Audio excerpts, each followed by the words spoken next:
mga kababayan. Malapit na. Mayroong hinihiling kami sa ating Pangulo base sa ating saligang batas. Nakita niyo ba ang Pangulo ng ating bayan, si Marcos?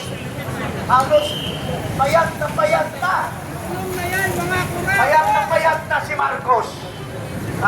Hindi pa rin niya sinasabi sa ating mga kababayan base sa Section 12, Article 7 na kung malubha ang kalagayan, ang health ng ating Pangulo ay kailangan sabihin niya sa taong bayan kung may kakayahan pa siya mamuno sa ating bansa.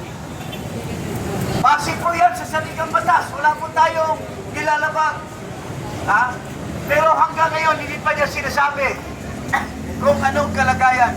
Baka mabigla na lang tayo at magkagulo ang ating bansa kung hindi niya dinidisclose yung kalagayan po niya base sa ating saligang batas. So, yun lang po. Ibibigay ko po kay Ka-Eric para...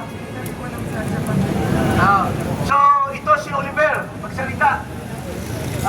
Salita ka, Oliver. Tama po ang sabi ni Congjing Paras. Hindi po natin alam kung ano ang kalagayan ng ating Pangulong Parag. Dahil hindi po nila sinasabi kung ano ang